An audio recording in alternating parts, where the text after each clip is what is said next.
Okay, real talk for a second.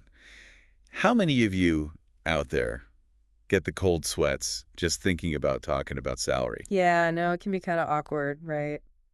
But seriously, though, what if I told you that negotiating even a little bit more, like early on in your career, could like really add up to a huge difference over time?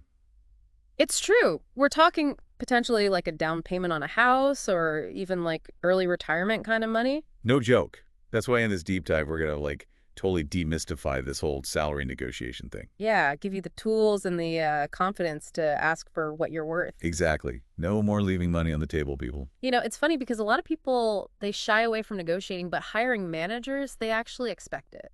Oh, really? Yeah, they do. It's like part of the process. Huh.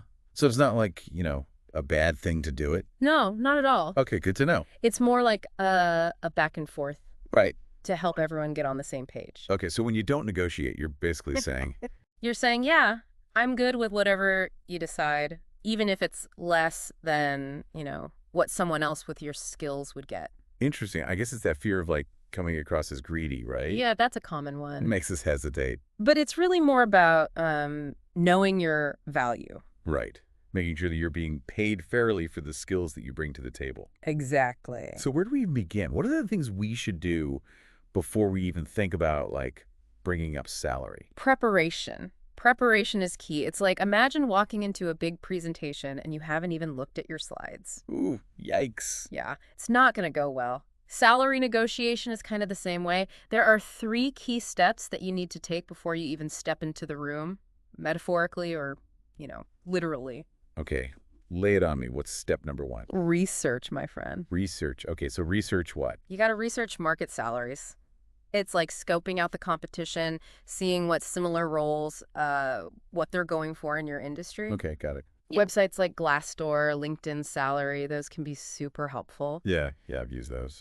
Also, don't forget about industry reports. Sometimes you can find salary surveys and stuff like that. Right. And don't underestimate the power of networking. Like, reach out to people in your field, people who have similar jobs, maybe get their insights, get a feel for, what's realistic. Yeah, so it's like before you go bargain hunting for like a vintage record player, Yeah. you check eBay to see what other people are selling them for. Exactly. You want to know what you're dealing with. So you have a baseline. Okay, step one, research. Got it. What's next? Step 2 is all about you. Yeah. It's time for some self-reflection. Ooh, I like it. Yeah, you need to know your worth. And I'm not just talking about your job title. Right. Think about the skills you bring to the table. Okay. What are your biggest accomplishment? Like, what are you really proud of? Okay. And what unique qualities set you apart? What makes you you? This isn't about bragging. It's about owning your strengths Right. and understanding how they translate into value for an employer. So it's like, creating that highlight reel of your career, showing off your best plays. Exactly. You got it. Okay, so we've got our research, we've got our, brag sheet. What's step number 3? Step 3 is setting your target salary range. And I said range, not just a single number. Ooh, why is that? Well, it gives you some wiggle room during the negotiation. You don't want to walk in with just one number, and limit yourself. Right. So how do we determine what our range should be? Well, you want to use that market research that you did in step 1, right, as a starting point. Okay. But here's the thing. Don't be afraid to aim a little higher than your, ideal salary. Okay, so like a little cushion. Yeah, it's like a buffer. Yeah. Because they might come back with a counteroffer, and you want to make sure that you're not settling for less than you deserve. Okay, I like that. Don't be shy, aim high. Okay, so we've done all this prep work. We've got our research, our list of awesome skills, and our, ambitious salary range. What's next? Timing. Knowing when to negotiate can be just as important as knowing how. Oh, really? Yeah. So if we're talking about a new job, the best time to bring up salary is after you've received an offer. That seems a little counterintuitive. It might feel that way, but trust me on this one. Why is that? Because at that point, they've already decided they want you. Okay, yeah. They've seen your skills, they like your personality, and they're ready to bring you on board. Okay. So this gives you some leverage. Okay. So they've already invested the time and energy in getting to know you. Exactly. Yeah. They're less likely to just withdraw the offer because you want to discuss a fair compensation package. Right. That makes a lot of sense. Okay, so what about if you're already employed and you're trying to get a raise? Good question. When's the right time to bring that up? Well, in that case, you want to time your request with moments of strength, you know? Okay, so like, what do you mean? Like maybe you just crushed a major project, or you received glowing feedback in your performance review, Right. or maybe the company is just doing really well financially. Okay. Anytime where you can really showcase your value and your contributions, that's a good time to make your move. Gotcha. Strike while the iron's hot. Exactly. And once you've got, your timing down, the next step is actually like having the conversation. Yeah. And I'm not going to lie, this is the part that makes my palms sweat a little bit. Oh, I get Like it. just the thought of bringing up salary. It can be nerve-wracking. Yeah. So how do we actually navigate that conversation without, sounding like a total, like, bumbling mess? I'm glad you asked. We'll get into that right after the break. It's all about confidence and clarity.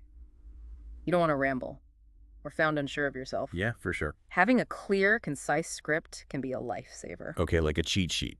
Yeah, exactly. A cheat sheet for this, all-important conversation. And you can, adapt it to your specific situation, but having that basic structure in place can really help calm the nerves. Okay, I'm all about cheat sheets. So give me the magic words. What's, like, a good script to use when I'm bringing up salary? Okay, so here's a solid starting point. You can adapt it, but it's, based on my experience and the market value for this role, I'd like to discuss a salary in the range of X to Y. Okay. Given my skills and here's where you insert your key strengths, right?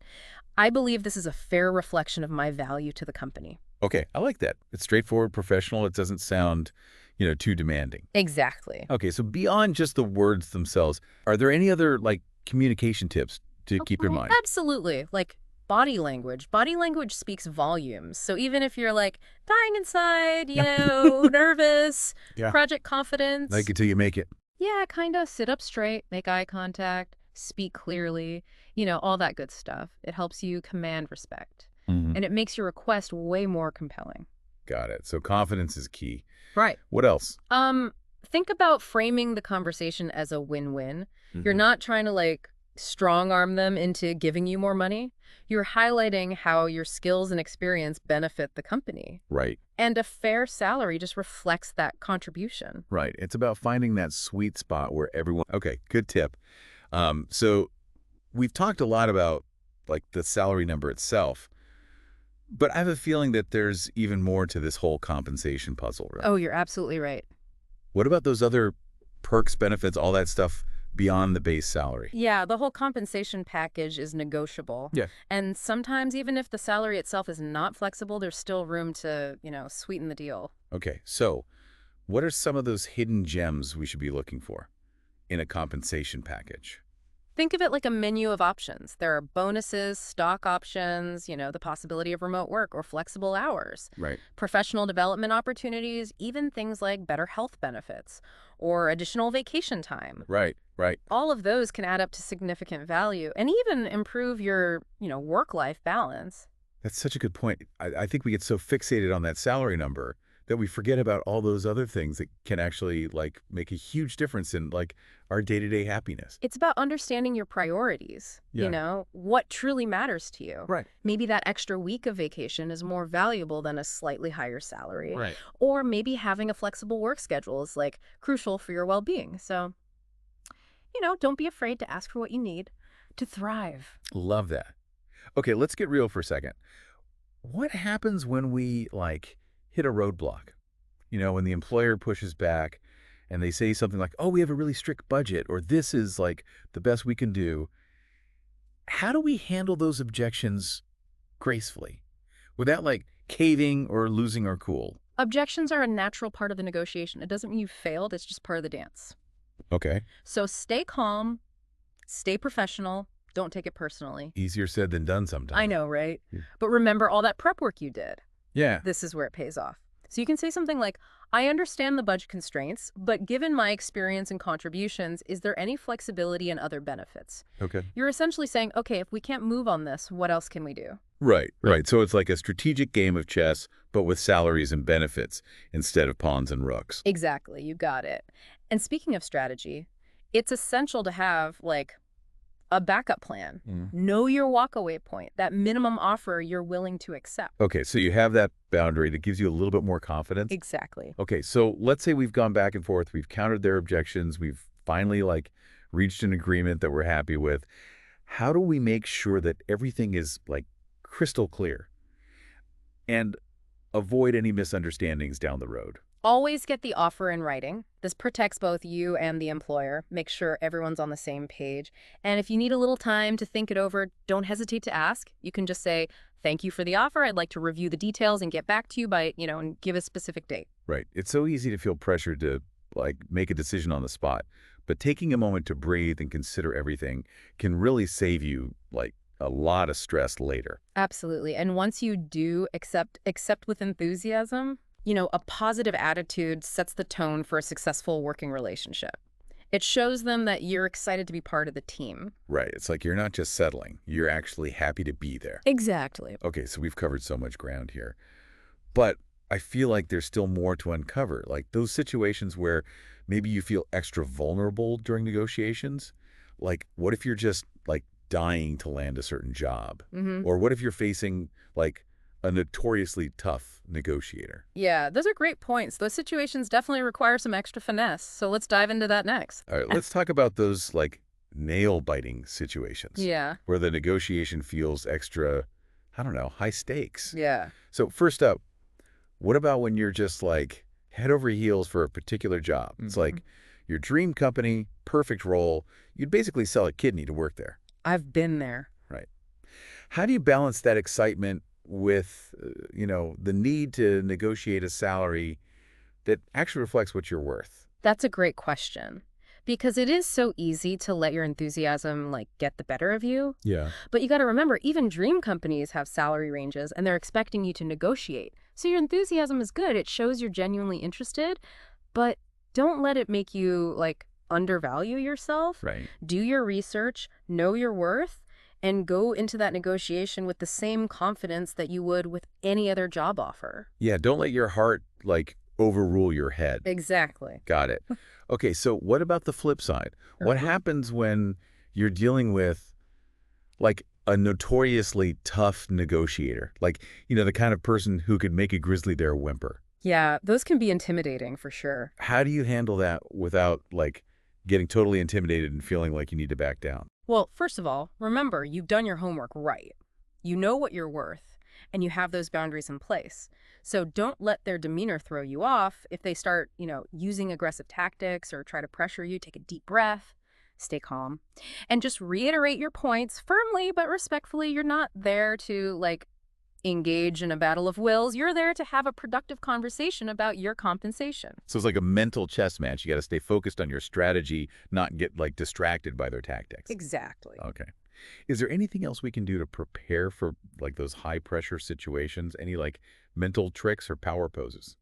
Visualizing success can be really powerful. So before you go into the negotiation, close your eyes, take a few minutes, and imagine yourself confidently and calmly advocating for your desired salary.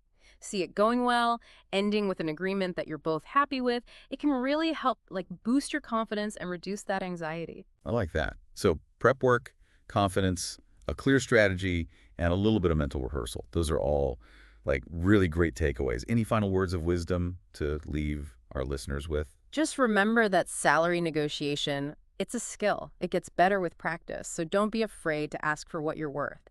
It's not about being greedy or demanding. It's about recognizing your value and having an open, honest conversation.